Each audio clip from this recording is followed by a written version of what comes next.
For more on all of this, I'm joined by Arturo Lopez Levy. He's a lecturer at Mills College and co-author of Raul Castro and the New Cuba, A Close-Up View of Change. First of all, let me get your thoughts. There were rumblings, Michael Voss alluded to it, that this might happen at the Summit of the Americas.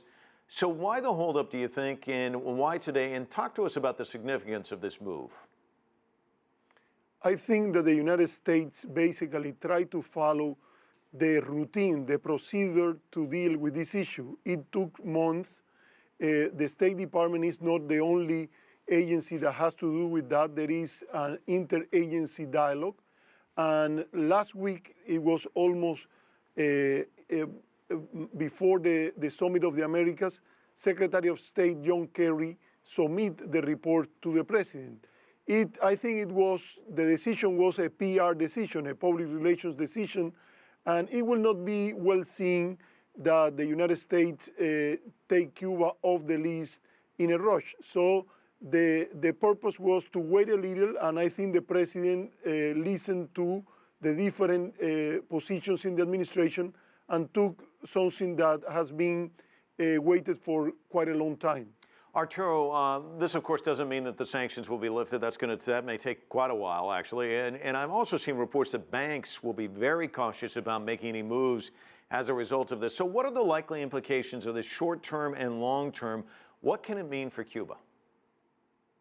Well, in the short term, what the ending the Cuba's presence on the list is it opened the door for other actions by the executive branch. The president now, for instance, can give license to create a general license for operation in dollars. By doing that, basically, he will open a lot of transactions between American banks and Cuban financial institutions and people traveling to Cuba and so forth and so on. This is a very important, this has also intangible consequences.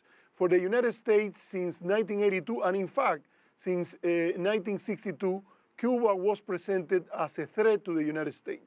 Now Cuba is seen more as a country in transition.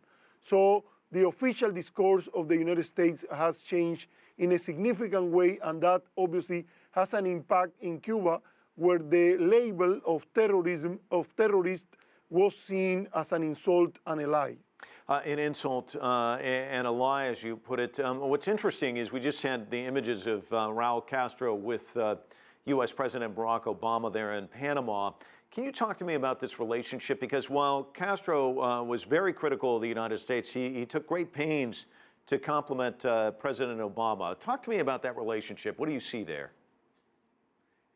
It's very interesting because Raul Castro has a very long history as a revolutionary leader with very nasty and strong statements against U.S. foreign policy. But it was, I think, it's the result of the process of rapprochement that has happened since December 17. I would say Fidel Castro said that never trust the Americans.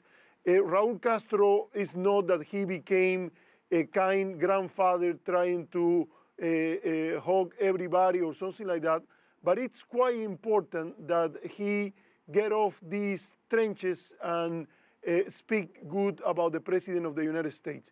Something important in a process of negotiation is at least to have tactical trust. I don't think that there will be strategic trust now, but it seems that President Obama and President Castro has built some kind of tactical trust that, if it is fed, eventually can lead to some strategic trust between the two countries. But it will take time. Arturo, is this going as fast as you thought it would or slower? What's your thoughts about the pace of the negotiations, and how soon might we see embassies in both of these countries?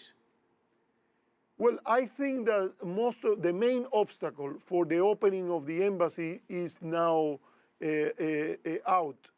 The main thing now is where the 2 rounds of negotiation that the two countries has already had, how far they have gone, and there has been a lot of secrecy on this issue. It seems that there has been a constructive dialogue, but Cuba has said openly that it was very difficult to have embassies in both capitals and a diplomatic relationship, not even normal, without a bank and being on the list of terrorist countries. So I think that it should not take too long to have embassies. The normalization process, it will take longer, and I would say it will take a time to go from normalization process to normalcy. All right. Arturo Lopez Levy joining us from California. Thank you so much.